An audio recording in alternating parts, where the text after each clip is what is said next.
ठीक है बेटा, इलेक्ट्रिक फ्लक्स को जानने से पहले हम एरिया वेक्टर को समझते हैं। इलेक्ट्रिक फ्लक्स में एरिया वेक्टर की जरूरत होती है। तो एरिया वेक्टर अगर आपको अच्छे से समझ में आता है तो फिर इसमें इलेक्ट्रिक फ्लक्स में कोई ज्यादा प्रॉब्लम नहीं है।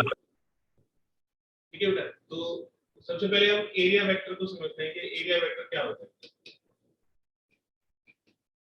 एरिया वेक्टर, तो देखिए जैसे कोई सरफेस है और इसका एक अपना एक पर्टिकुलर एरिया है, जैसे एरिया 2 मीटर स्क्वायर के इक्वल है। तो जो एरिया है वो एक स्केलर क्वांटिटी होती है, लेकिन हम किसी भी स्केलर क्वांटिटी को अगर एक वेक्टर से मल्टीप्लाई कर दें तो वो वेक्टर बन जाता है। तो जैसे एरिया 2 मीटर स्क्वायर है, तो हम इसको अगर एक नॉर्मल वेक्टर से मल्टीप्लाई करते हैं, इसका हमने एक नॉर्मल वेक्टर ले लिया n कैप। नॉर्मल का मतलब परपेंडिकुलर वेक्टर, इसके सरफेस। तो इस डायरेक्शन में हमको एक वेक्टर मिलेगा एरिया वेक्टर, जो कि मैग्नीट्यूड उसका a रहेगा और डायरेक्शन परपेंडिकुलर डायरेक्शन में रहेगी। तो जो एरिया वेक्टर है वो सरफेस के परपेंडिकुलर होता है। तो जिधर से भी आप देख रहे हैं, अगर आप इधर से देख रहे हैं राइट साइड की तरफ से आप इसको देख रहे हैं तो ये एरिया वेक्टर आपकी तरफ होगा। अगर आप लेफ्ट साइड की तरफ से देख रहे हैं तो ये एरिया वेक्टर इस तरफ आ रहा है। यानी कि जो ओपन सरफेसेस होती है उसमें जिस तरफ से भी आप देखोगे उस तरफ से आपको एरिया वेक्टर मिलेगा, और जो एरिया वेक्टर है वो सरफेस के परपेंडिकुलर होता है ना। तो ये एरिया वेक्टर का कॉन्सेप्ट है। अगर हम क्लोज्ड सरफेस के लिए देखते हैं एरिया वेक्टर, तो ये हो गया ओपन सरफेस के लिए। और अब देखेंगे कि क्लोज्ड सरफेस के लिए एरिया वेक्टर किस तरफ होता है। जैसे कोई क्लोज सरफेस है तो उसका एरिया वेक्टर किस तरफ होता है। जैसे हमने एक क्यूबॉइड या क्यूब कंसीडर कर लिया और इसकी इस वाली सरफेस को कंसीडर करें, ये वाली सरफेस, तो उसका जो एरिया वेक्टर पॉजिटिव होगा वो बाहर की तरफ होगा। इसका जो एरिया वेक्टर पॉजिटिव होगा वो बाहर की तरफ होगा। ठीक है, इस वाली सरफेस का जो एरिया वेक्टर होगा वो बाहर की तरफ होगा। तो क्लोज्ड सरफेसेस के लिए जो एरिया वेक्टर होता है वो आउटवर्ड नॉर्मल डायरेक्शन में होता है, और जो ओपन सरफेस है ओपन सरफेस में भी आउटवर्ड नॉर्मल वेक्टर होता है। लेकिन क्योंकि आउटवर्ड उसमें दोनों तरफ हो सकता है, क्योंकि वो क्लोज नहीं है तो दोनों तरफ ही आउटवर्ड नॉर्मल वेक्टर होगा। तो जिस तरफ से भी देखोगे आप उसी तरफ आपको उसका नॉर्मल वेक्टर या एरिया वेक्टर मिल जाएगा। ठीक है, तो ये एरिया वेक्टर का कॉन्सेप्ट हो गया कि that is always perpendicular to the surface. ठीक है बेटा, तो इसको आप ध्यान रखिएगा। फिर इसके बाद है फ्लक्स का कॉन्सेप्ट। तो जो इलेक्ट्रिक फ्लक्स है, फ्लक्स, ये जो फ्लक्स है ये हमेशा सरफेस से एसोसिएटेड होता है। Electric flux is always associated with the surface, always associated with the surface. तो ये किस चीज की कैलकुलेशन होती है कि किसी सरफेस से कितना इलेक्ट्रिक फील्ड पास हो रहा है, जिसको हम इलेक्ट्रिक फ्लक्स बोलते हैं। तो जो इलेक्ट्रिक फ्लक्स है उसको फाई से डिनोट करते हैं। इलेक्ट्रिक के लिए ई सबस्क्रिप्ट में लिखते हैं। ये आप एक चैप्टर में पढ़ रहे हो तो ये नहीं भी लिखोगे, उस चैप्टर की कंटिन्यूएशन में वो इलेक्ट्रिक फ्लक्स हो जाएगा। तो इलेक्ट्रिक फ्लक्स की डेफिनेशन होती है this is dot product of electric field vector and area vector. ठीक है, इसके डॉट प्रोडक्ट को सॉल्व करिए तो ये ई ए cos थीटा के इक्वल हो जाएगा। तो इलेक्ट्रिक फ्लक्स हो गया ई ए cos थीटा। और ये जो इलेक्ट्रिक फ्लक्स है इसको एक और नाम दिया जाता है number of electric field lines, number of electric field lines.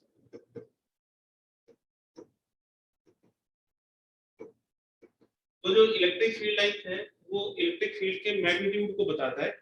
इसलिए हम ये जो इलेक्ट्रिक फ्लक्स है इसको number of electric field lines passing through the surface भी बोलते हैं, कि किसी सरफेस से कितनी इलेक्ट्रिक फील्ड लाइंस पास हो रही है।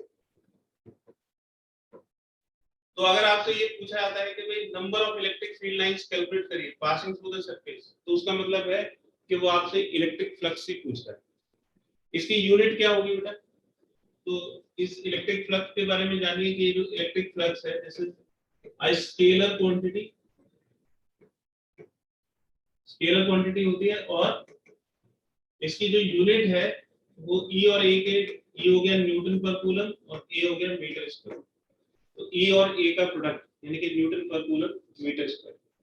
एंगल इसमें इंपॉर्टेंट है। तो ये जो थीटा है ये किस किस के बीच का एंगल होता है?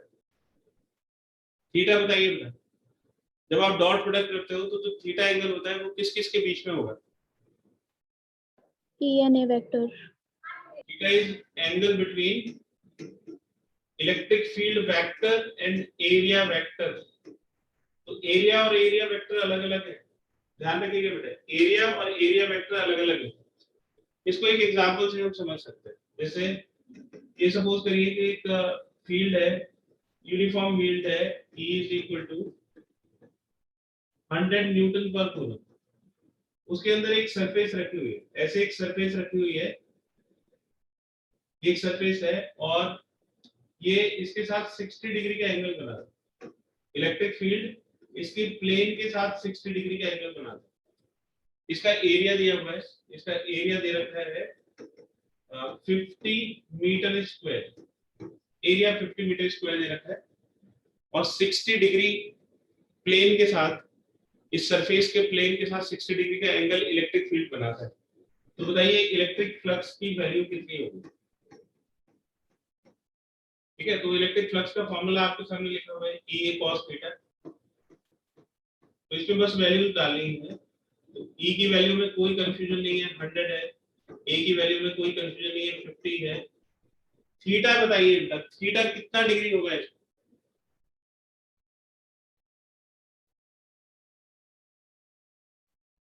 नहीं बता रहे हो कोई भी? थीटा की 30. थीटा कितना हो गया? 30. 30 डिग्री। तो आप ये क्या करोगे, यहाँ से एक एरिया वेक्टर बनाओगे। एरिया वेक्टर परपेंडिकुलर होता है, उसमें से 60 डिग्री निकाल दो, तो इलेक्ट्रिक फील्ड और एरिया वेक्टर के बीच में 30 डिग्री का एंगल हो गया। तो थीटा को 30 डिग्री रख दीजिए, तो ये cos 30 डिग्री हो गया। 100 into 50 और cos 30 डिग्री की वैल्यू हो गई 3/2। 2 से 100 को कैंसिल करिए, ये 2500√3 Newton per coulomb metre square. ठीक है, तो इस एग्जांपल में हमने समझा कि थीटा प्लेन के साथ एंगल नहीं होता है, थीटा एरिया वेक्टर और इलेक्ट्रिक फील्ड वेक्टर, वेक्टर्स के बीच में एंगल होता है। तो आप जब तक एरिया वेक्टर नहीं बनाएंगे तब तक आपको थीटा नहीं मिलेगा। और एरिया वेक्टर कैसे बनाएंगे? सरफेस के परपेंडिकुलर। ठीक है बेटा, ये इलेक्ट्रिक फ्लक्स का कॉन्सेप्ट हो गया। अब इसके बाद आता है Gauss law. Gauss law closed surfaces के लिए एक रूल है।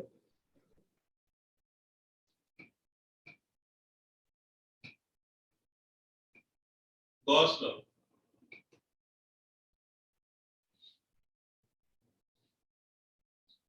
तो गॉस लॉ बताता है कि जो फ्लक्स है, flux associated with a closed surface, किसी क्लोज सरफेस से जो एसोसिएटेड फ्लक्स होगा वो चार्ज एनक्लोज सरफेस के अंदर जितना भी चार्ज होगा डिवाइडेड बाय एप्सिलॉन। तो charge enclose divided by epsilon not के इक्वल होगा। तो इसका डेरिवेशन देखिए, ये सपोज करिए कि हमने कोई स्फेरिकल सरफेस ली, और ये जो स्फेरिकल सरफेस है, इस पे स्फेरिकल सरफेस के ऊपर ये जो पॉजिटिव चार्ज है, इसके अंदर एक चार्ज रखा हुआ है। ये सर्कल जैसा दिख रहा है लेकिन सर्कल है नहीं, एक स्फीयर है, और स्फीयर के अंदर एक पॉजिटिव चार्ज रखा हुआ है Q। हमें इससे एसोसिएटेड फ्लक्स कैलकुलेट करना है कि कितना एसोसिएटेड फ्लक्स होगा। तो फ्लक्स की जो फ्लैट सरफेसेस थी उसके लिए फॉर्मूला था E डॉट A। जो इरेगुलर सरफेसेस होती है उसके लिए फॉर्मूला होता है E डॉट ds। जो फ्लैट सरफेसेस नहीं होंगी उसका हम E डॉट ds का क्लोज इंटीग्रेशन करेंगे, मतलब क्लोज सरफेस के लिए इंटीग्रेशन करेंगे। ds is an element of surface. आपको सबसे पहले सरफेस का एक एलिमेंट लेना होता है, फिर उसका एक वेक्टर बनाओगे ds वेक्टर, और उसको इलेक्ट्रिक फील्ड के साथ देखोगे। तो जैसे हमने यहाँ पे एक इसकी सरफेस पे एक ds एरिया का एक एलिमेंट कंसीडर कर लिया, उसके परपेंडिकुलर डायरेक्शन में ये इसका एरिया वेक्टर हो जाएगा, यानी कि ds वेक्टर हो जाएगा। इसके अंदर चार्ज रखा हुआ है, सेंटर पे सपोज करिए कि चार्ज रखा हुआ है, तो इसका जो इलेक्ट्रिक फील्ड होगा वो इलेक्ट्रिक फील्ड भी इसी डायरेक्शन में आएगा, रेडियली आउटवर्ड। तो ये E और ds जो है ये दोनों सेम डायरेक्शन में हो जाएंगे। तो आप अगर इसका फ्लक्स कैलकुलेट करोगे तो ये हो जाएगा E ds cos 0। ठीक है, तो ये E ds cos 0 हो जाएगा। अब इसमें E और ds की वैल्यू रखो, तो अगर इसका रेडियस r है तो यहाँ पे इलेक्ट्रिक फील्ड का मैग्नीट्यूड कितना होगा? इलेक्ट्रिक फील्ड का मैग्नीट्यूड हो जाएगा 1/4πε0 q/r²। पॉइंट चार्ज का इलेक्ट्रिक फील्ड हो गया, तो ये हो जाएगा 1/4πε0 q/r² ds और cos 0 की वैल्यू पता है। इसमें 1/4πε0 q/r² ये सब कांस्टेंट है और ds का इंटीग्रेशन करना है। इंटीग्रेशन का मतलब होता है समेशन, कंटीन्यूअस समेशन। तो इस तरह के अगर ds वाले जितने भी एलिमेंट्स हैं इन सबको ऐड कर दिया जाए तो इसका टोटल सरफेस एरिया बन जाएगा। तो ये देगा 1/4πε0 q/r² और ds का टोटल इंटीग्रेशन करोगे तो ds का टोटल इंटीग्रेशन हो जाएगा 4πr²। ठीक है, तो ये 4πr² से ये 4πr² कैंसिल हो जाएगा और ये q/ε0 के इक्वल। ठीक है, तो ये प्रूव हो गया कि एक क्लोज सरफेस का जो टोटल फ्लक्स होता है वो q/ε0 के इक्वल। ठीक है बेटा, तो ये गॉस लॉ का एक जनरल फॉर्मूला हो गया, net flux is equal to charge enclosed divided by epsilon. ठीक है, अब इसकी कुछ एप्लीकेशंस करते हैं। इसी फॉर्मूला की जो गॉस लॉ है इसकी कुछ एप्लीकेशंस करते हैं और इसको हम अलग-अलग तरह से कैसे यूज कर सकते हैं।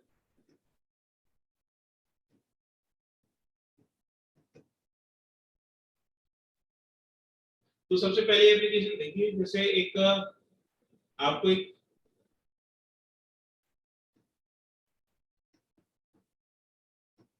स्क्वायर दिया हुआ है 10 सेंटीमीटर का। ये 10 सेंटीमीटर का एक स्क्वायर दे रखा है और इसके सेंटर से 5 सेंटीमीटर के ऊपर एक पॉइंट है। इस पॉइंट पे एक चार्ज रखा हुआ है Q। तो आपको बताना है कि इस स्क्वायर से एसोसिएटेड इलेक्ट्रिक फ्लक्स कितना होगा।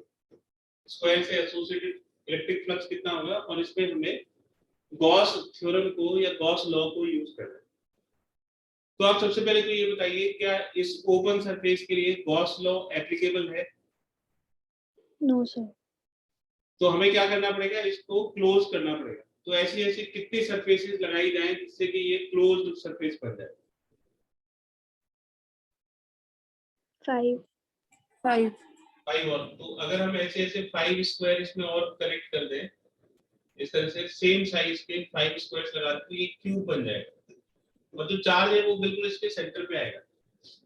तो ये एक सिमेट्रिकल सरफेस बन जाएगी। ये 6 सरफेसेस मिलके एक क्लोज सरफेस तैयार करेंगे जिसके सेंटर पे चार्ज होगा और जो इलेक्ट्रिक फील्ड है वो इक्वली डिस्ट्रीब्यूट हो जाएगा सभी सरफेसेस से। यानी कि इस से जितना इलेक्ट्रिक फील्ड जिस तरह से इसके साथ एसोसिएट होगा उसी तरह से नीचे वाली सरफेस के साथ भी इलेक्ट्रिक फील्ड इससे बाहर निकलेगा, यानी कि सारी सरफेसेस से इक्वल इलेक्ट्रिक फील्ड डिस्ट्रीब्यूट हो जाएगा। ठीक है, तो अगर हम इस पूरे क्यूब का फ्लक्स निकालें तो इसमें हम गॉस लॉ लगा सकते हैं कि पूरे क्यूब के लिए गॉस लॉ से कितना फ्लक्स हो जाएगा। तो पूरे क्यूब के लिए गॉस लॉ से फ्लक्स हो जाएगा q/ε। क्यूब में 6 सरफेसेस हैं, क्यूब में 6 सरफेसेस हैं और उनसे q/ε0 फ्लक्स आता है। तो बताइए कि एक सरफेस से कितना फ्लक्स आएगा? फ्लक्स थ्रू वन सरफेस कितना फ्लक्स हो जाएगा? 1/6। तो ये हो जाएगा 1/6 q/ε। ठीक है, तो जहां पे आपको क्लोज सरफेस नहीं मिलेगी तो आप ऐसे सिमेट्रिकल सरफेसेस ऐड करके क्लोज सरफेस बना सकते हो। देखिए ये बड़ा पॉपुलर क्वेश्चन है, पूछा जाता है। फिर इसी तरह का एक और क्वेश्चन देखिए होता है। ये जैसे एक क्यूब है और इस क्यूब के एक कॉर्नर पे एक चार्ज रखा हुआ है। एक क्यूब है और इसके इस वाले कॉर्नर पे क्यूब चार्ज रखा है। आपको बताना है कि इस क्यूब से एसोसिएटेड फ्लक्स कितना होगा और इसकी हर एक सरफेस से, इसकी सरफेसेस से कितना फ्लक्स एसोसिएट होगा। ईच सरफेस, हर एक सरफेस और जितनी भी सरफेसेस हैं उन सारी सरफेसेस से कितना फ्लक्स एसोसिएट होगा वो बताइए। तो मुझे बताइए कि ये जो चार्ज इसके सेंटर कॉर्नर पे रखा हुआ है, क्या ये एनक्लोज्ड है, क्या ये क्यूब के अंदर है, क्या इसका सारा इलेक्ट्रिक फील्ड इस क्यूब के अंदर से होके जाएगा? No sir. तो इसका जो पार्ट है, कुछ पार्ट इसका इलेक्ट्रिक फील्ड का इसके अंदर जाएगा और बाकी इसका कुछ पार्ट बाहर चला जाएगा। अच्छा, आप ये बताइए कि इसमें कितने ऐसे क्यूब डाल दिए जाए, इसी तरह के कितने क्यूब मिला दिए जाए कि जो चार्ज है वो एनक्लोज हो जाए बाकी सारे क्यूब्स के अंदर और सिमेट्रिकली एनक्लोज हो, मतलब 7 और, है ना। तो इसमें जैसे हमने ये एक क्यूब है, हमने इसके ऊपर एक और क्यूब रख दिया, फिर लेफ्ट में एक और क्यूब, फिर एक और क्यूब, तो ये इसका आधा पार्ट क्लोज हो गया। अभी फ्रंट वाला पार्ट जो है वो ओपन। 4 क्यूब अगर आप फ्रंट में डाल दोगे, ये 4 क्यूब और फ्रंट में डाल दीजिए, ठीक है। तो कुल मिला के अब 8 क्यूब हो गए और उन 8 क्यूब से ये जो 8 क्यूब है, ये जो चार्ज है ये पूरी तरह से एनक्लोज हो गए। तो अब हम इसमें गॉस थ्योरम लगा सकते हैं कि जो 8 क्यूब है इनसे एसोसिएटेड फ्लक्स कितना होगा,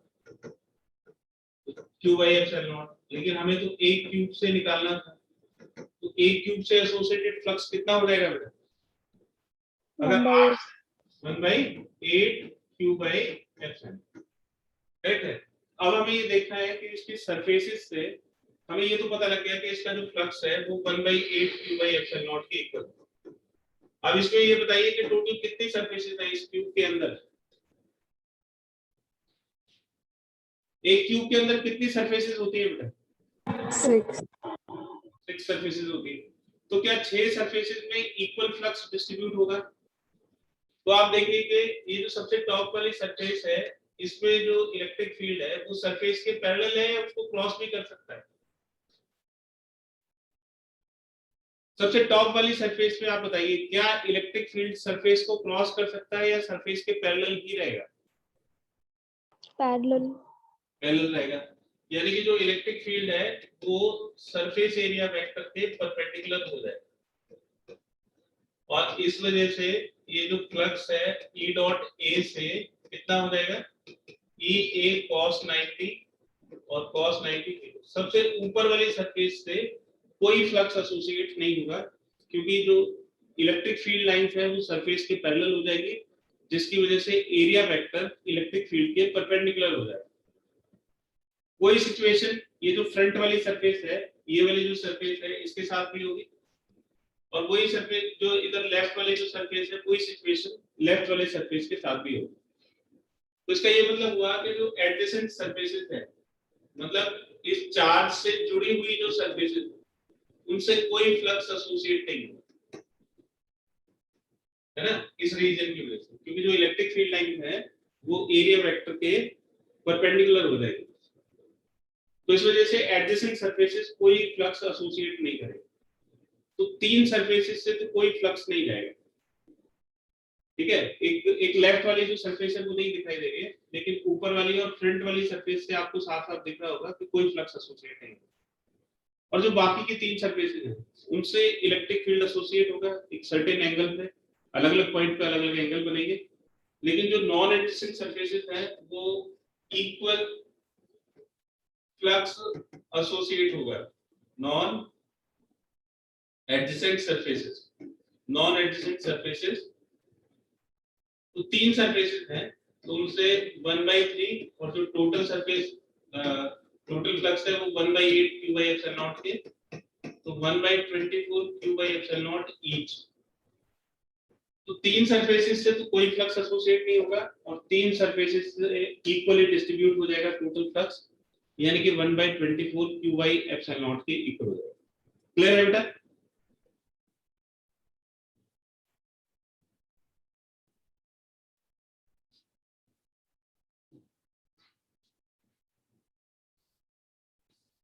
तो ये एप्लीकेशन थी गॉस लॉ की।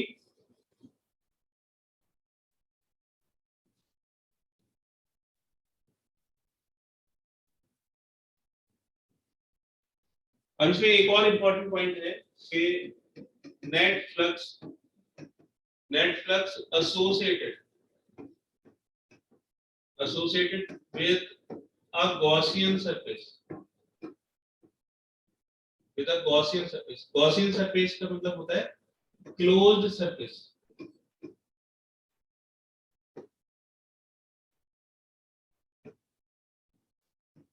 placed in a uniform electric field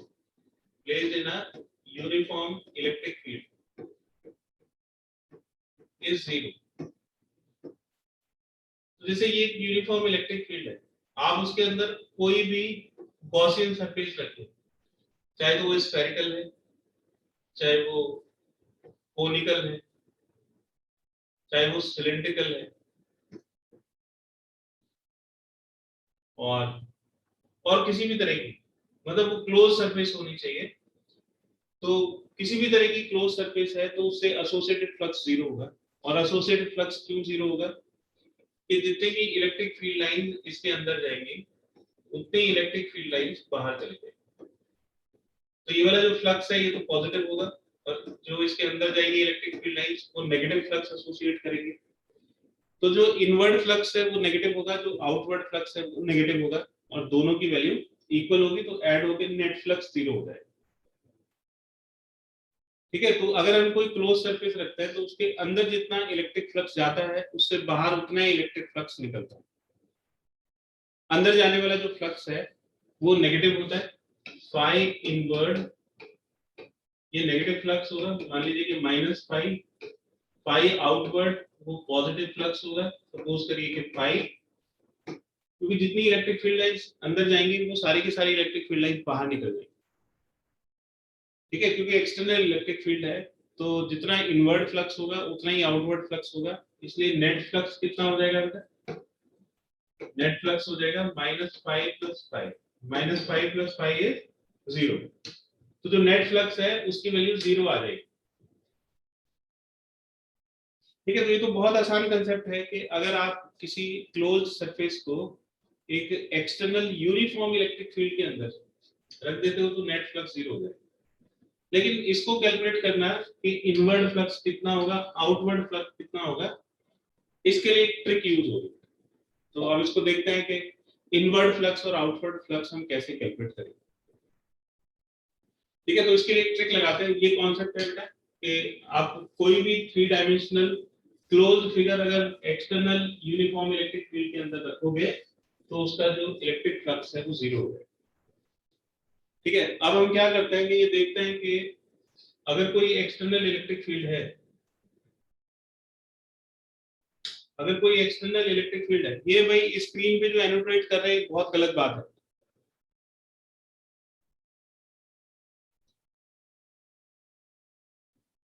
ध्यान दीजिए बेटा पढ़ाई पे, इधर उधर की चीजों को छोड़ दीजिए।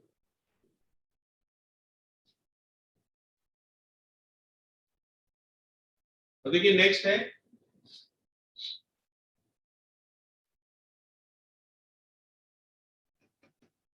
ये से एक यूनिफॉर्म इलेक्ट्रिक फील्ड है, और इस यूनिफॉर्म इलेक्ट्रिक फील्ड के अंदर हम एक स्फीयर रख देते हैं और हमसे पूछा जाता है कि भाई इसका इनवर्ड फ्लक्स कितना होगा, इसका आउटवर्ड फ्लक्स कितना होगा। टोटल फ्लक्स हमें पता है कि 0 होगा, नेट फ्लक्स इज 0। तो इनवर्ड फ्लक्स बताना है और आउटवर्ड फ्लक्स बताना है। तो आप देखिए कि अगर मैं इसका क्रॉस सेक्शन करता हूं तो मुझे एक सर्कल मिलता है, ये सर्कल। इसके स्फेरिकल पार्ट से जितनी इलेक्ट्रिक फील्ड लाइंस अंदर जाएंगी, क्या वो इसके सर्कुलर पार्ट से वो सारी इलेक्ट्रिक फील्ड लाइंस बाहर निकल जाएंगी या नहीं? Yes, sir. यानी कि जितना स्फेरिकल पार्ट के साथ फ्लक्स एसोसिएट होगा उतना ही इसके क्रॉस सेक्शन के साथ फ्लक्स एसोसिएट होगा, है ना। तो flux associated with circular cross section, तो जो सर्कुलर क्रॉस सेक्शन है उसके साथ कितना फ्लक्स एसोसिएट होगा वो कैलकुलेट करेंगे। तो उसको हम आसानी से E डॉट A से निकाल सकते हैं। ये जो फ्लक्स है, ये जो सर्कुलर पार्ट है, इसका ये फ्लैट सरफेस है, इसका एरिया वेक्टर बाहर की तरफ होगा। तो E और एरिया वेक्टर दोनों में 0 डिग्री का एंगल बनेगा। अगर स्फीयर की रेडियस r है तो सर्कल की भी रेडियस r होगी और सर्कल का एरिया हो जाएगा पाई r स्क्वायर, cos 0 की वैल्यू 1। तो जो इसका क्रॉस सेक्शन है उससे इतना फ्लक्स एसोसिएट होता है। तो ये जो इनवर्ट फ्लक्स है ये नेगेटिव होगा और किसके इक्वल हो जाएगा, E into पाई r स्क्वायर के। अब क्योंकि नेट फ्लक्स को 0 होना है तो जितना इनवर्ट फ्लक्स होगा उतना ही पॉजिटिव आउटवर्ड फ्लक्स होगा, यानी कि E into पाई r स्क्वायर के। ठीक है, तो क्रॉस सेक्शन एरिया की हेल्प से हम ये पता कर सकते हैं कि इनवर्ट फ्लक्स कितना होगा और आउटवर्ड फ्लक्स कितना होगा।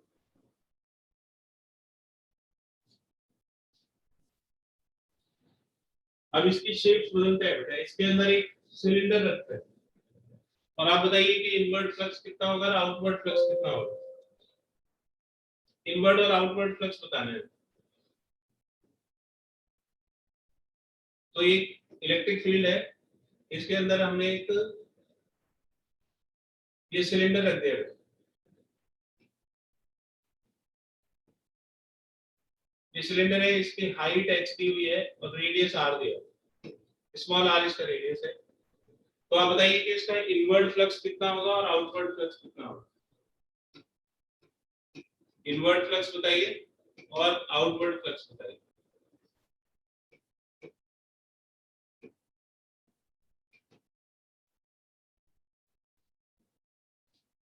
बताइए बेटा, इसका इनवर्ट फ्लक्स कितना होगा और आउटवर्ड फ्लक्स कितना होगा। -2 ERH। तो क्रॉस सेक्शन एरिया बिल्कुल उसी तरह से हम इसका क्रॉस सेक्शन एरिया कैलकुलेट कर लेंगे। इसका क्रॉस सेक्शन कैसा दिखाई देगा बेटा, रेक्टेंगुलर। तो और इसका एरिया हो जाएगा, तो ये जो रेक्टेंगल से एसोसिएटेड फ्लक्स होगा वो E डॉट A से कैलकुलेट करिए, तो ये हो जाएगा EA cos 0। एरिया वेक्टर और इलेक्ट्रिक फील्ड वेक्टर दोनों सेम डायरेक्शन में रहेंगे। एरिया वेक्टर इसका लेंथ यानी कि h और ब्रेथ 2r के इक्वल हो जाएगी, cos 0 1 हो गया, तो ये E2ERH हो गया।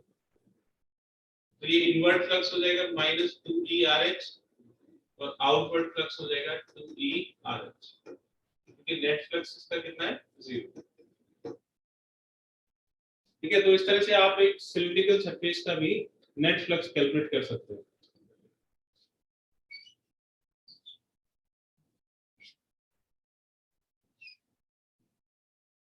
कोन का बताइए, अगर आप एक कोन को एक यूनिफॉर्म इलेक्ट्रिक फील्ड के अंदर रख देते हैं तो उसका फ्लक्स कितना होगा। जैसे कोन है, आपने इसको एक यूनिफॉर्म इलेक्ट्रिक फील्ड के अंदर रख दिया, इसका हाइट h दिया हुआ है और रेडियस r दिया हुआ है, तो इसका इनवर्ट फ्लक्स बताइए बेटा कितना होगा और इसका आउटवर्ड फ्लक्स बताइए।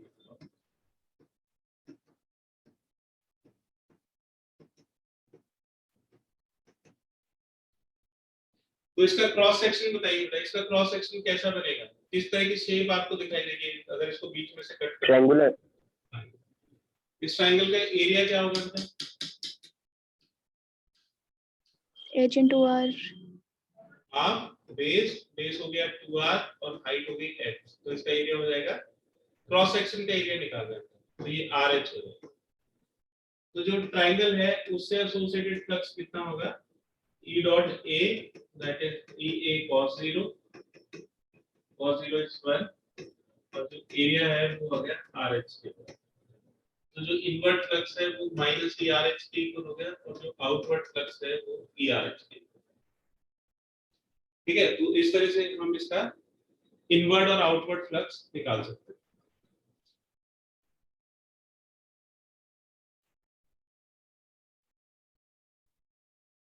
ठीक है, एक और क्वेश्चन करते हैं इनवर्ट और आउटवर्ड फ्लक्स का।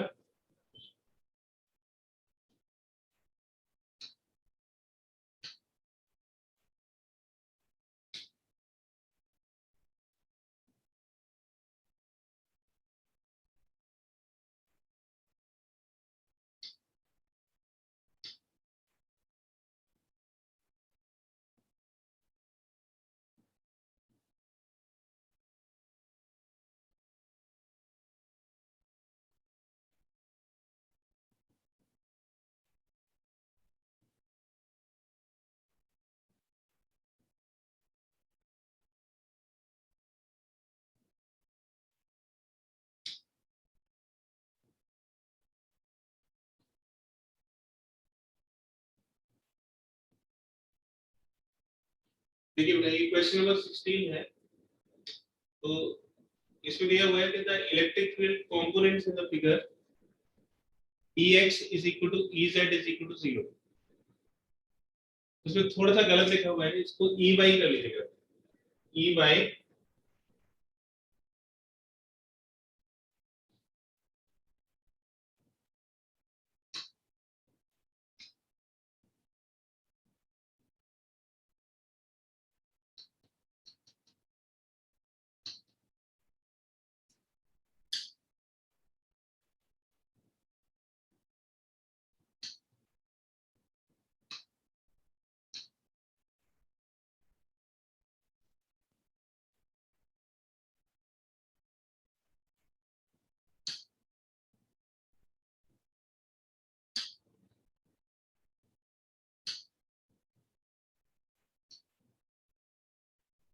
देखिए क्वेश्चन है एक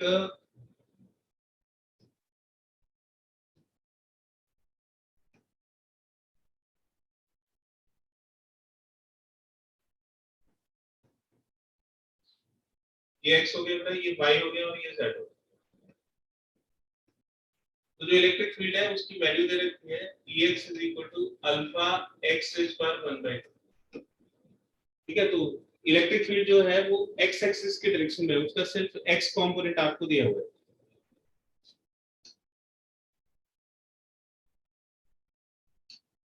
ठीक है, तो x कंपोनेंट दे रखा है alpha x raised to power 1/2 और इसमें जो अल्फा की वैल्यू है वो 800 दी हुई है। 800 ये x मीटर में है तो ये मीटर रेज पर हाफ हो जाएगा, तो ये Newton per coulomb. Metre raise पर हाफ तो ये मीटर रेज पर माइनस हाफ। अल्फा की वैल्यू दे रखी है तो अल्फा एक फिक्स वैल्यू है 800 Newton per coulomb metre raise पर -1/2। तो इसमें ये जो क्यूब है ये इस तरह से दिया है, ये क्यूब दे रखा है।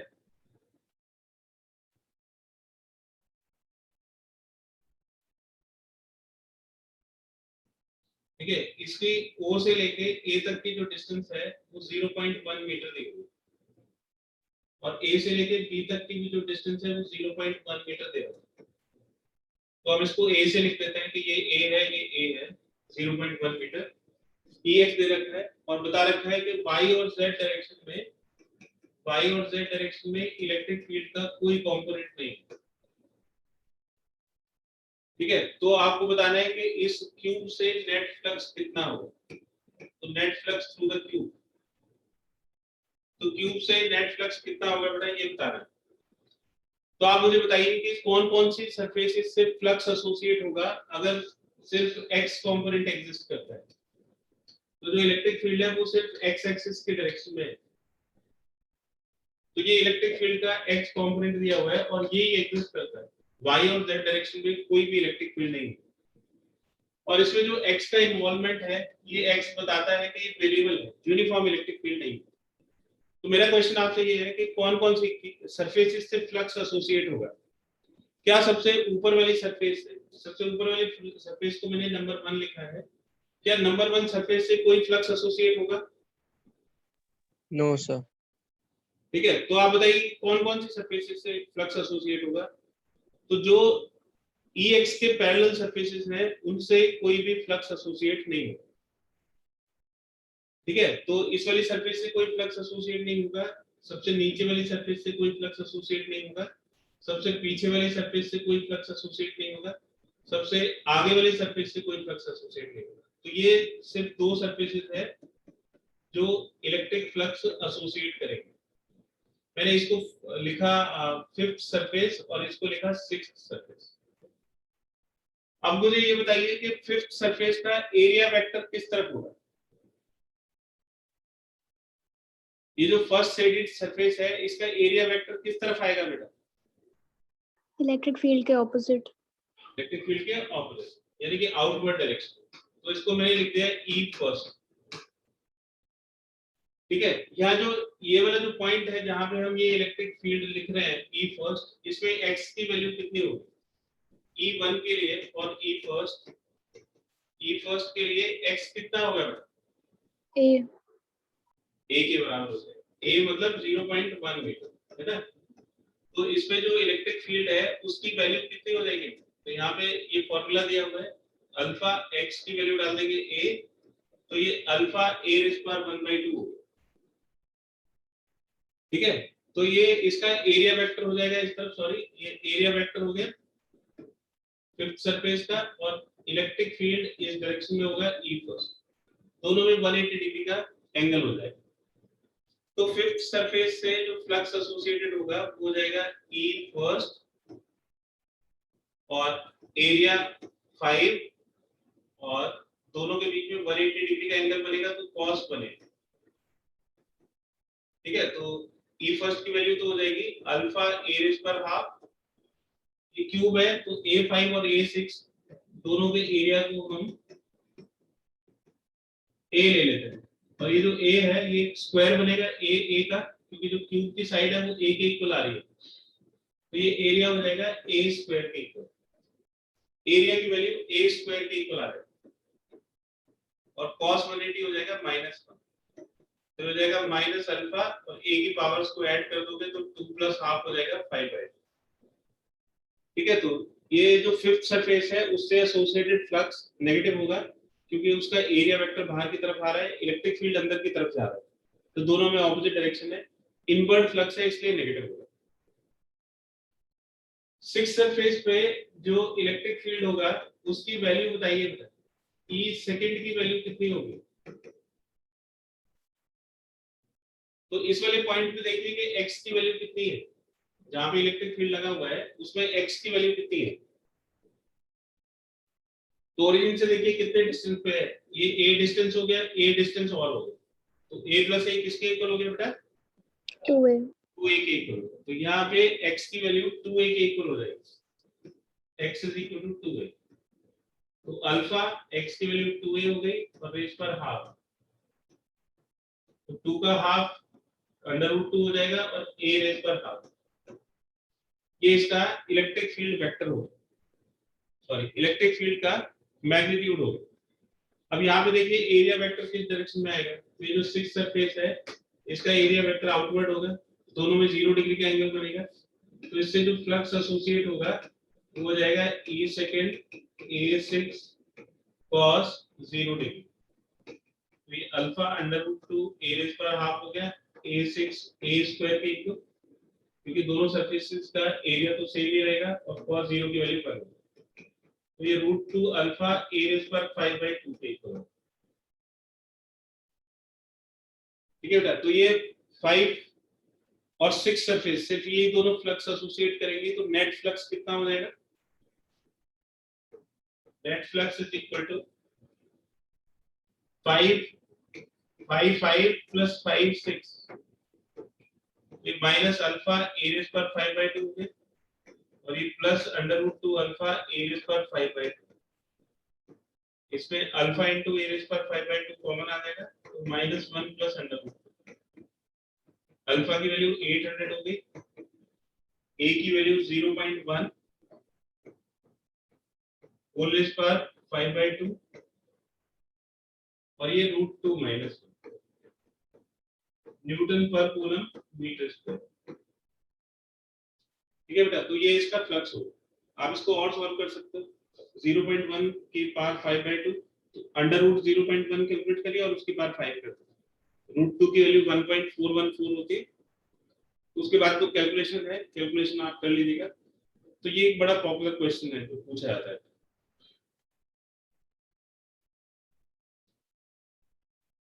ठीक है, तो इस क्वेश्चन को भी आप जरूर करिएगा बेटा। इसके बाद इसकी एप्लीकेशंस आती है इलेक्ट्रिक फील्ड को कैलकुलेट करने के लिए, कि गॉस थ्योरम को हम इलेक्ट्रिक फील्ड को कैलकुलेट करने के लिए कैसे यूज कर सकते हैं।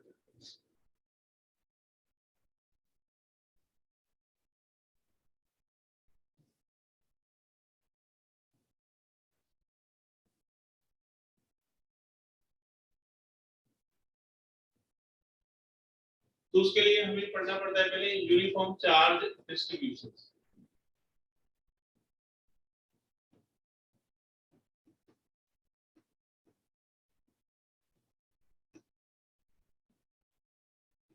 तो अभी तक हमने पॉइंट चार्ज पढ़ा है, और फिर दो पॉइंट चार्ज के कॉम्बिनेशन से डाइपोल बनता है वो पढ़ा है।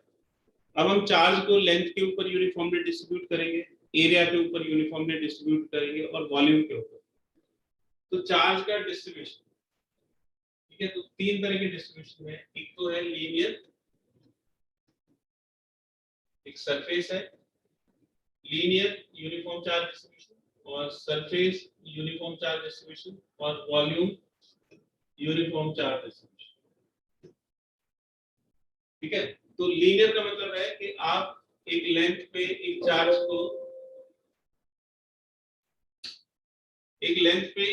को यूनिफॉर्मली डिस्ट्रीब्यूट करते हैं। तो सपोज करिए कि इसकी जो लेंथ है वो L दी हुई है, तो इसकी लेंथ को सपोज कर लीजिए कि L है, और इसके ऊपर Q चार्ज को यूनिफॉर्मली डिस्ट्रीब्यूट किया जाता है। तो इसके यूनिफॉर्म चार्ज डिस्ट्रीब्यूशन की जो रेट है उसको लैम्डा से डिनोट करते हैं। लैम्डा होता है Q/L के, और इसकी यूनिट होगी कूलम पर मीटर। ठीक है, ये आप डेली लाइफ में भी करते हो कि भाई आप यूनिट का ही रेट बताते हो। जैसे आपको चीनी लेने जाना है तो दुकानदार बताता है कि भाई 20 रुपए किलो चीनी, तो आप 3 किलो चीनी तो 60 रुपए हो गए। उसी तरह से ये रेट है कि भाई 1 मीटर पे कितना चार्ज है, उसको हम लैम्डा बोलेंगे। तो अगर आपको लैम्डा दिया हुआ है तो आप चार्ज निकाल सकते हो, यानी कि क्यू की वैल्यू निकाल सकते हो लैम्डा इनटू एल। ठीक है, तो ये लैम्डा और क्यू का रिलेशनशिप है। इसी तरह से सरफेस के ऊपर अगर कोई चार्ज आप डिस्ट्रीब्यूट करते हो, जैसे सपोज करिए कोई सरफेस है और सरफेस के ऊपर चार्ज को यूनिफॉर्मली डिस्ट्रीब्यूट करते हो। इसका जो सरफेस एरिया है उसको सपोज करिए कि ए है। तो सरफेस चार्ज डेंसिटी इसको बोलते हैं लीनियर चार्ज डेंसिटी। उसी तरह से सरफेस चार्ज डेंसिटी को हम सिग्मा से डिनोट करते हैं, और ये जो टोटल चार्ज है वो कितने एरिया के ऊपर डिस्ट्रीब्यूटेड है उस रेशियो को हम सिग्मा बोलते हैं। सरफेस चार्ज डेंसिटी, इसकी यूनिट होती है कूलम पर मीटर स्क्वायर। अगर आपको सिग्मा दिया हुआ है तो आप चार्ज निकाल सकते हैं, तो सिग्मा को ए से मल्टीप्लाई कर दीजिए तो चार्ज आता है। इसी चार्ज को अगर आप यूनिफॉर्मली डिस्ट्रीब्यूट करते हो किसी वॉल्यूम के अंदर, यूनिफॉर्म मतलब जो रेट है वो सेम होनी चाहिए, यानी कि हर एक मीटर पे सेम चार्ज होना चाहिए, हर एक यूनिट एरिया में सेम चार्ज होना चाहिए, हर एक यूनिट वॉल्यूम में सेम चार्ज होना चाहिए। तो यूनिफॉर्म डिस्ट्रीब्यूशन है चार्ज का, तो इसको charge density, volume charge density को रो से डिनोट करते हैं, और ये चार्ज पर यूनिट वॉल्यूम होता है, और इसकी यूनिट होती है कूलम पर मीटर क्यूब। तो चार्ज अगर आपको निकालना है तो रो को v से मल्टीप्लाई कर दीजिए। ठीक है, तो ये तो मैथ्स का यूनिटरी मेथड है, इसमें कोई ऐसी मुश्किल चीज नहीं है। यूनिट भी आपको पता ही है, बड़ी आसानी से इसको निकाल सकते हैं। अब इसमें है कि हम गॉस लॉ को कैसे यूज करते हैं इलेक्ट्रिक फील्ड को कैलकुलेट करने के लिए। ठीक है, तो सबसे पहले हम एक लीनियर चार्ज का इलेक्ट्रिक फील्ड निकालते हैं कि लीनियर चार्ज का इलेक्ट्रिक फील्ड कितना होगा। जैसे ये एक हमने चार्ज लिया है और इसकी लीनियर चार्ज डेंसिटी है, एक लॉन्ग वायर है उसके ऊपर जो चार्ज है वो यूनिफॉर्मली डिस्ट्रीब्यूटेड है, और उसके यूनिफॉर्म लाइन चार्ज डिस्ट्रीब्यूशन की जो रेट है वो लैम्डा से दी है। इससे एक पर्टिकुलर डिस्टेंस पे सपोज करिए कि ए डिस्टेंस पे एक पॉइंट है पी, इस पी पॉइंट पे हमें इलेक्ट्रिक फील्ड फाइंड करना है और गॉस थ्योरम को अप्लाई करना है। तो आप ये बताइए कि गॉस थ्योरम में जो फ्लक्स हम कैलकुलेट करते हैं उसके लिए हम एक सरफेस को अज्यूम करते हैं।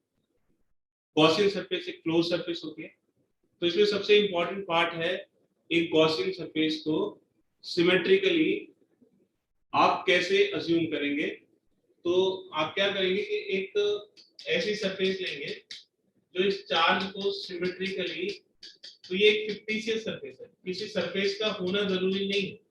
आप ऐसे ही इमेजिन करते हैं कि भाई ये एक सिलेंडर है और सिलेंडर के ऊपर जितने भी पॉइंट्स इसकी सरफेस पे होंगे उन पॉइंट पे ये जो चार्ज है उसका इलेक्ट्रिक फील्ड, जैसे ये सपोज करिए एक लाइन चार्ज है तो इससे हर एक डायरेक्शन में इलेक्ट्रिक फील्ड निकलेगा, हर एक डायरेक्शन में इलेक्ट्रिक फील्ड जाएगा, तो वो इस जैसे इस पॉइंट के साथ इलेक्ट्रिक फील्ड होगा वैसे ही सारे पॉइंट पे इलेक्ट्रिक फील्ड सेम होगा। तो ये जो सरफेस हमने सिलिंड्रिकल सरफेस कंसीडर करी है, इसकी हाइट को हम L सपोज कर लेते हैं। तो इसके अंदर जो एनक्लोज चार्ज है वो हम आसानी से निकाल सकते हैं कि इस सरफेस के अंदर एनक्लोज चार्ज कितना होगा। L लेंथ वायर की इसके अंदर एनक्लोज होगी, लैम्डा दिया हुआ है, तो ये एनक्लोज चार्ज हो गया लैम्डा L।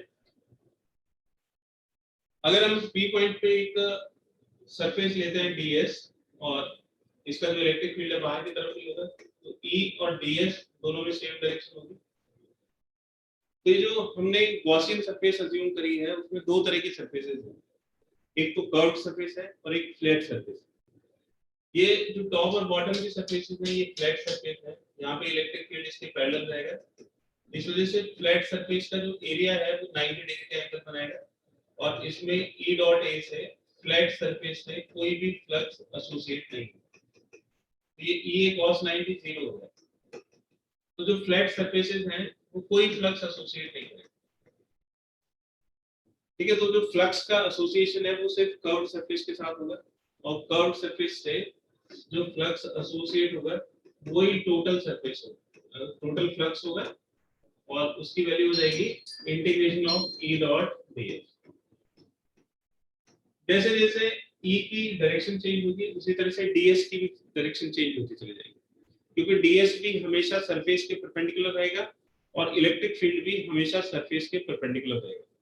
तो E और ds की जो म्यूचुअल डायरेक्शन है वो हमेशा सेम बनी रहेगी 0 डिग्री के एंगल पे। तो ये जाएगा E ds cos 0।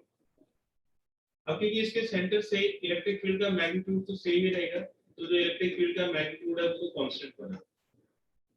ठीक है, तो जो नेट फ्लक्स है वो किसके इक्वल हो गया, E इंटीग्रेशन ऑफ ds। और ये जो ds है ये इस तरह की सारी सरफेसेस को ऐड कर दोगे तो ये कर्व सरफेस एरिया बन जाएगा सिलेंडर का। तो ds is an element of curved surface और जब उसको इंटीग्रेट करेंगे तो उसका मतलब होता है कि सारे के सारे जो ds वाले पार्ट है वो ऐड हो जाएंगे, कर्व्ड सरफेस एरिया को कॉन्स्टिट्यूट करेंगे। कर्व्ड सरफेस एरिया कितना होगा, कर्व्ड सरफेस एरिया हो जाएगा 2 पाई r h, h यहाँ पे l के इक्वल, तो ये 2 पाई r l। और गॉस थ्योरम से नेट फ्लक्स कितना होता है, charge enclose by epsilon not. Charge enclose की वैल्यू हमने निकाली हुई है lambda l divided by epsilon not, l से l कट गया और E की वैल्यू हो जाएगी lambda upon 2 pi epsilon not.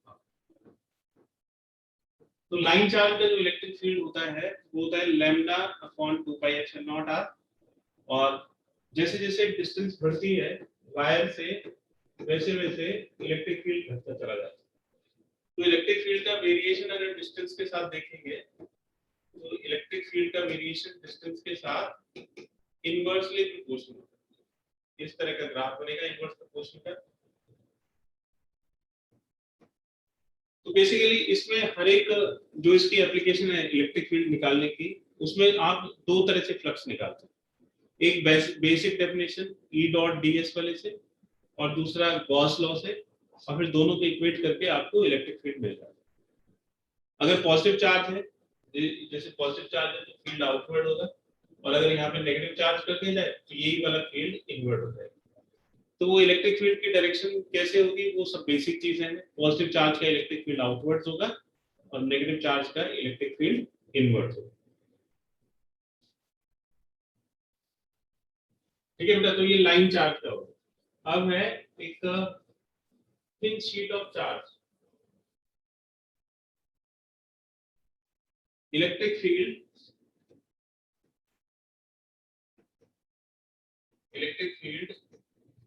due to a electric field due to a thin sheet of charge.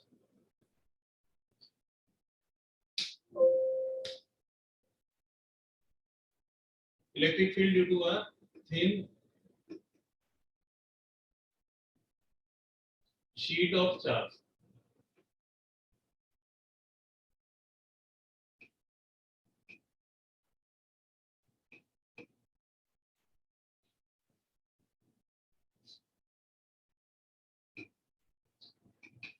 Infinite thin sheet मतलब ये infinity तक extend होती है।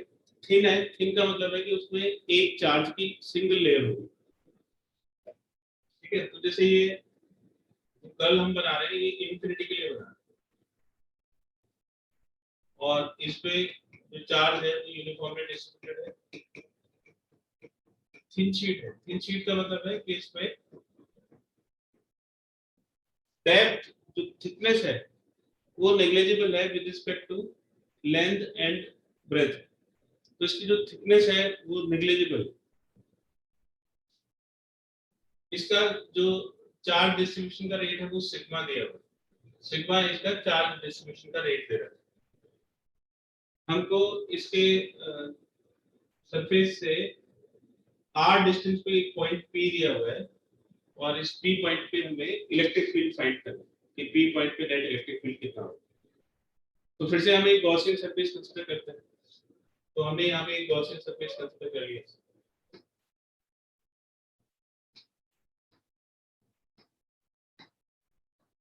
ठीक है। ये इस गॉसियन सरफेस इसमें से कुछ चार्ज को एनक्लोज करे। तो जो गॉसियन सरफेस है इसमें एनक्लोज चार्ज कितना होगा, ये जो लाल वाला सर्कल बना हुआ है इसके अंदर जो चार्ज है वो इस गॉसियन सरफेस के अंदर इंक्लूडेड होगा। तो इसके अंदर चार्ज एनक्लोज कितना होगा, इसके अंदर चार्ज एनक्लोज हो जाएगा सिग्मा इनटू एरिया, ठीक है। इसका क्रॉस सेक्शन एरिया कितना भी होगा, एरिया कितना होगा, अगर हम इसको ए ले लेते हैं तो ये सिग्मा इनटू पाई ए स्क्वायर के बराबर। तो अब देखिए इसमें ये जो हमने सिलिंड्रिकल गॉसियन सरफेस, ये जो रेड वाली सरफेस ली है ये एक सिलिंड्रिकल गॉसियन सरफेस है। इसमें दो तरह की सरफेस है, एक तो कर्व्ड सरफेस है, ये जैसे हमने डीएस कंसीडर कर लिया, इसका एरिया वेक्टर बट होगा, और इसका जो इलेक्ट्रिक फील्ड वेक्टर है वो इसके साथ 90 डिग्री का एंगल बनाएगा। तो आपकी बात कर्व्ड सरफेस कोई फ्लक्स एसोसिएट नहीं करेगी, तो कर्व्ड सरफेस का जो फ्लक्स है वो ई डॉट डीएस से आएगा, और ये हो जाएगा ई डीएस कॉस 90 डिग्री, क्योंकि ई और डीएस में ये डीएस वेक्टर हो गया, दोनों में 90 डिग्री का एंगल बना, cos 90 0 के इक्वल होती है। इसलिए कर्व्ड सरफेस का कोई भी रोल नहीं है फ्लक्स के एसोसिएशन।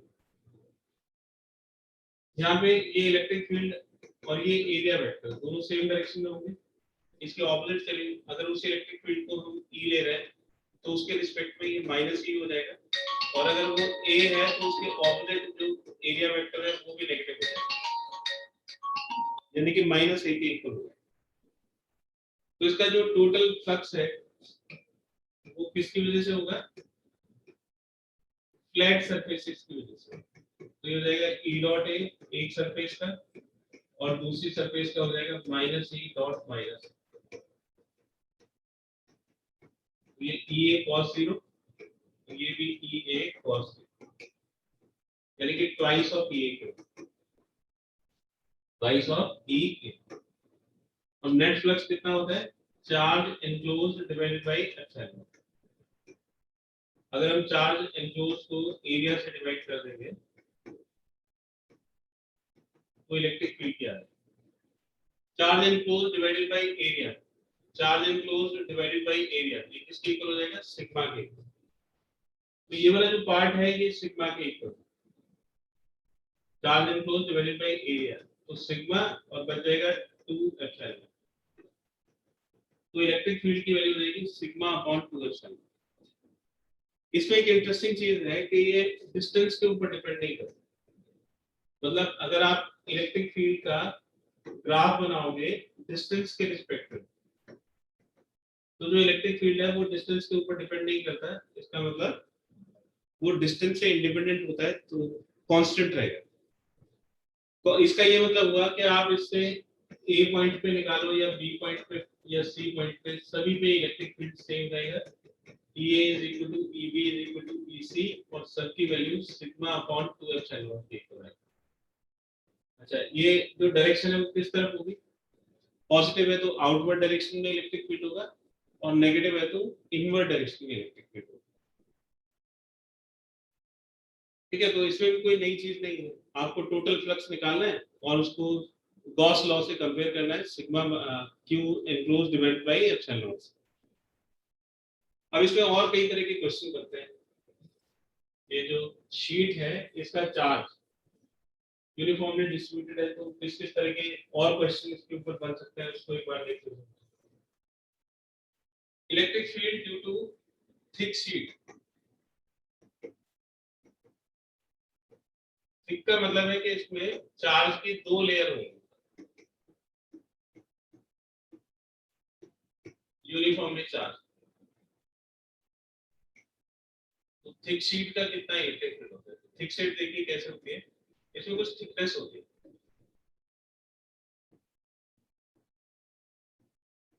ये थिक शीट है, तो इसमें थिक शीट में क्या होगा कि कंडक्टिंग शीट है, तो इसके ऊपर जो चार्ज है वो सरफेस पे रहेगा, अंदर तो चार्ज रहेगा, तो चार्ज की इसमें दो लेयर बन जाती है। एक ये लेयर है और एक ये पीछे एक लेयर हो।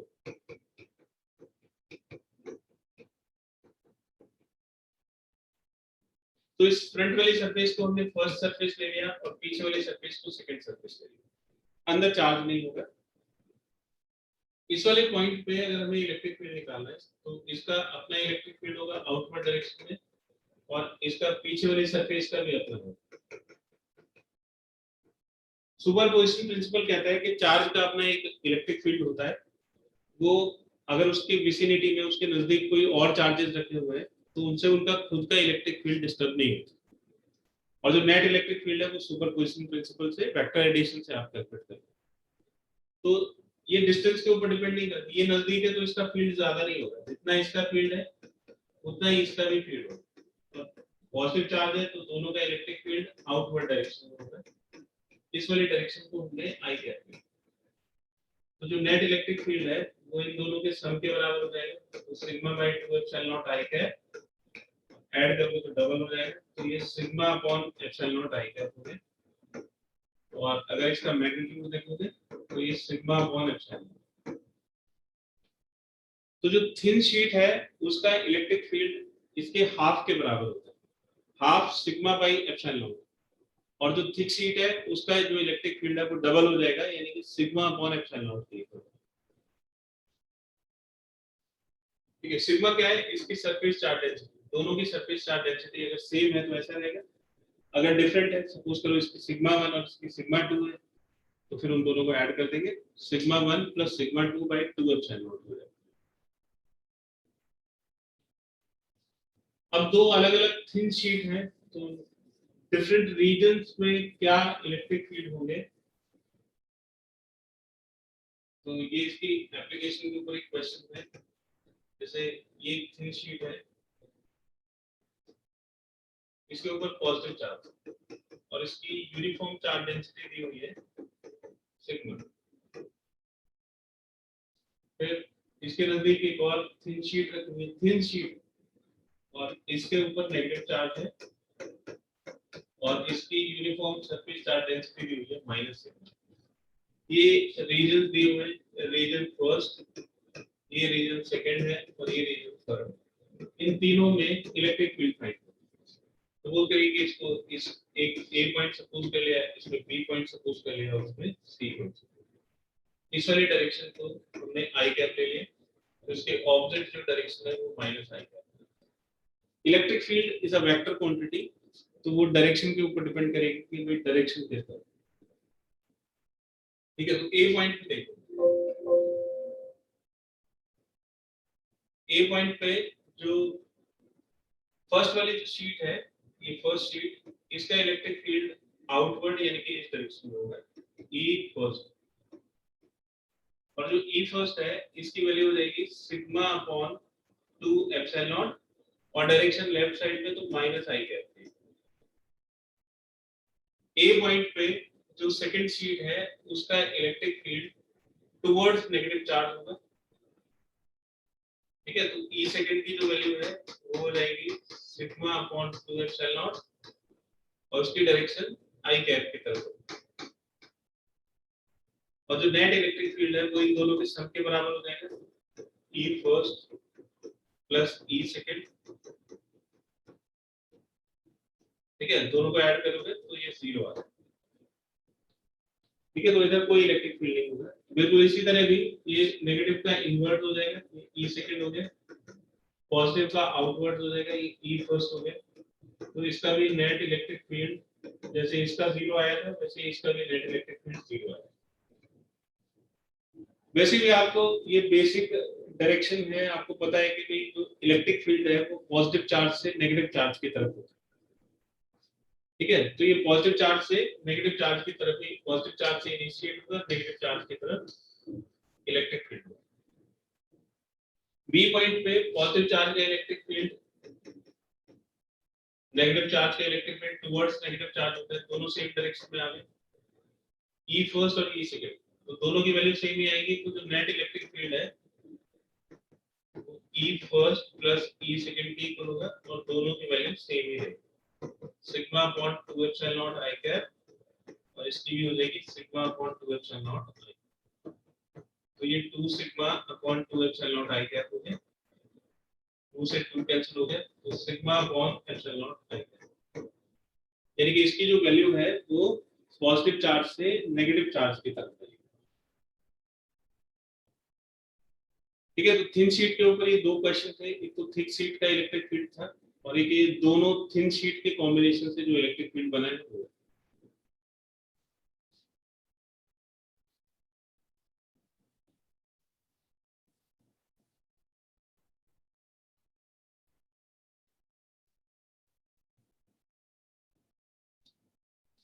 नेक्स्ट है बेटा electric field due to a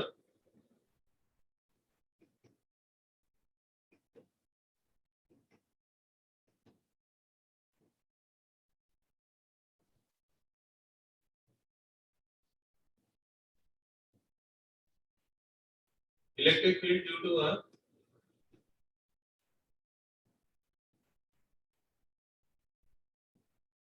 spherical shell of charge conducting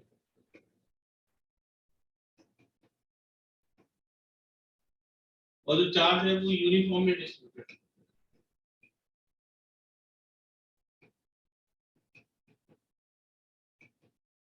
तो कंडक्टर में आपको पता है कि जो चार्ज है वो आउटर सरफेस पर रिसाइड करता है। ठीक है, तो चार्ज सिर्फ सरफेस पे रहेगा। ये सपोज करिए कि शेल है, ठीक है, और इसकी जो थिकनेस है वो काफी कम है। ठीक है, तो thin spherical shell of charge conducting thin spherical of shell of charge, यानी कि इसकी जो थिकनेस है वो काफी कम है। तो इसमें इलेक्ट्रिक फील्ड, इसके ऊपर जो क्यू चार्ज है वो यूनिफॉर्मली डिस्ट्रीब्यूटेड है इसकी सरफेस के ऊपर। इसकी सरफेस पे क्यू चार्ज यूनिफॉर्मली डिस्ट्रीब्यूटेड है। इस सेक्टर है वो, इसकी रेडियस दी हुई है R. A point inside point को डिनोट करता है, बी सरफेस या जस्ट आउटसाइड द सरफेस को डिनोट करता है, और ये जो सी पॉइंट है ये फार आउटसाइड द सरफेस को डिनोट करता है। ठीक है, ये तो तीन पॉइंट हमने ले लिए A B C. A inside के लिए, B outside just outside the surface या ऑन द सरफेस के लिए, और C far outside the surface. R is the variable distance, यहाँ पे आर आर से कम होगा। बी पॉइंट पे जो आर है वो कैपिटल आर के इक्वल होगा, यानी कि रेडियस के इक्वल, और सी पॉइंट पे जो आर है वो ग्रेटर देन आर होगा। तो आर है वो वेरिएबल डिस्टेंस है। सबसे पहले हम ए के ऊपर फील्ड देखते हैं, ए के ऊपर। तो यहाँ पे अगर आप एक गॉसियन सरफेस कंसीडर करते हो इस तरह, ठीक है, तो आप देखोगे कि इसके अंदर कोई भी चार्ज इंक्लूडेड नहीं है। ठीक है, तो इसके अगर आप देखोगे डीएस बनाओगे तो वो इलेक्ट्रिक फील्ड के पैरेलल आएगा। तो जो फ्लक्स है ई डॉट डीएस एक डेफिनेशन से, और दूसरा charge enclose divide by epsilon not, ये दूसरी डेफिनेशन। तो बेसिक डेफिनेशन से तो हमने ई डॉट डीएस से फ्लक्स निकाला, और जो charge enclose divide by epsilon not वो भी फ्लक्स की वैल्यू होती है गॉस थ्योरम से, दोनों को इक्वेट करके। तो जो ई डॉट डीएस है वो हो जाएगा ई डीएस कॉस 0। चार्ज कुछ एनक्लोज है नहीं, इसके अंदर कोई भी चार्ज नहीं, तो चार्ज एनक्लोज हो गया 0। E ds is 4 pi small r square. Surface area of this spherical Gaussian surface, E की वैल्यू 0, यानी कि A पॉइंट पे इलेक्ट्रिक फील्ड 0। ठीक है, अब B पॉइंट पे चलते हैं, बिल्कुल इसी तरह की कैलकुलेशन करनी है B पॉइंट के लिए। B पॉइंट पे यहाँ पे आप एक गॉसियन सरफेस अज्यूम करते हो, ये हमने एक गॉसियन सरफेस अज्यूम कर ली, उसमें भी बिल्कुल इसी तरह से कैलकुलेशन करते हैं। एट B फ्लक्स है वो E डॉट ds से एक बार कैलकुलेट करिए, एक बार चार्ज एनक्लोज बाय एप्सिलॉन, इसका आप ds बनाओगे, ये ds बाहर की तरफ होगा और electric field perpendicular to the surface होगा कंडक्टर में।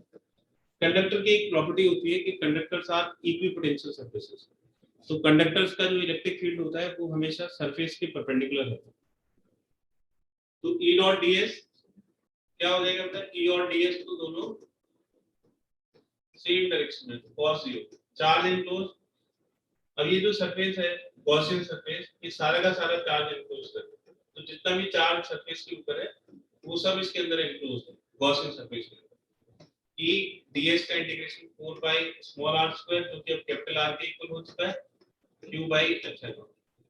तो इलेक्ट्रिक फील्ड की वैल्यू हो जाएगी 1/4 pi epsilon q by r। अब देखिए बिल्कुल पॉइंट चार्ज वाला फील्ड आ रहा है, अगर हम इसको एक और तरह से लिखें q/4 पाई r स्क्वायर एप्सिलॉन, तो ये सिग्मा होगा, सिग्मा अपॉन एप्सिलॉन। अच्छा, इसकी ये बिल्कुल पॉइंट चार्ज की तरह क्यों है इलेक्ट्रिक फील्ड, क्योंकि जैसे पॉइंट चार्ज का इलेक्ट्रिक फील्ड होता है वैसे ही इसका होता है perpendicular to the surface.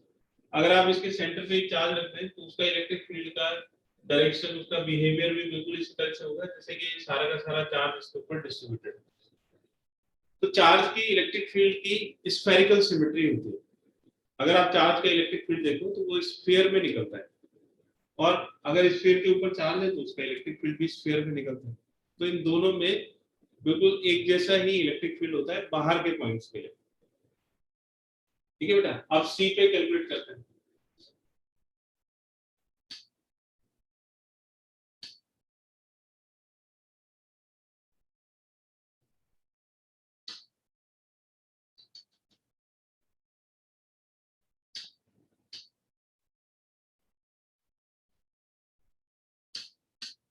C point पे देखिए, अब जो सी पॉइंट है वो आउटसाइड द सरफेस है, तो अगर सी पॉइंट पे हम एक गॉसियन सरफेस बनाते हैं तो वो भी सारा का सारा चार्ज एनक्लोज कर रहा है। यहाँ पे हमने ds बनाए, ये सी पॉइंट पे ds बनाए, तो वो भी इलेक्ट्रिक फील्ड के डायरेक्शन में ही है। बिल्कुल इसी तरह की कैलकुलेशन इसमें भी है। नेट फ्लक्स हो जाएगा E डॉट ds, और ये पूरा चार्ज एनक्लोज कर लेगा 2/f। E और ds पे 0 डिग्री का एंगल है, eds q/एप्सिलॉन। यहाँ पे जो ds है वो 4 पाई r स्क्वायर, ds का इंटीग्रेशन cos 0 1 हो गया q/एप्सिलॉन, तो इलेक्ट्रिक फील्ड हो गया 1/4 पाई एप्सिलॉन q/r स्क्वायर। यहाँ पे जो r है वो रेडियस से बड़ा है, ठीक है, तो इस वजह से फील्ड काफी कम हो रहा है। तो इसका इलेक्ट्रिक फील्ड का वेरिएशन देखिए, ये r है, ये r की एक पर्टिकुलर वैल्यू कैपिटल R यानी कि ऑन द सरफेस, ये इलेक्ट्रिक फील्ड। जब तक r की वैल्यू r से कम रहेगी तो आप सरफेस के अंदर रहेंगे, इलेक्ट्रिक फील्ड रहेगा 0। जब r की वैल्यू r के इक्वल हो जाएगी तो इलेक्ट्रिक फील्ड मैक्सिमम होगा, और इसकी value 1/4 pi epsilon q by radius square के इक्वल। और फिर उससे आगे जाओगे तो जो E है वो r स्क्वायर के इनवर्स में प्रोपोर्शनल, तो जैसे जैसे डिस्टेंस बढ़ेगी वैसे वैसे इलेक्ट्रिक फील्ड घटेगा, जो कि इंफिनिटी पे होके 0 हो जाएगा। ठीक है बेटा, तो ये जो फर्स्ट पार्ट था इलेक्ट्रिक चार्जेस एंड फील्ड्स, उसमें सिर्फ एक पार्ट बचा है, वो मैंने जानबूझ के छोड़ दिया। उसमें पार्ट था properties of electric field lines, वो आप खुद से कर लीजिएगा, properties of electric field lines. ठीक है बेटा, तो आप इसको रिवाइज करिए, इसके क्वेश्चंस आप नेक्स्ट क्लास में पूछ सकते हो।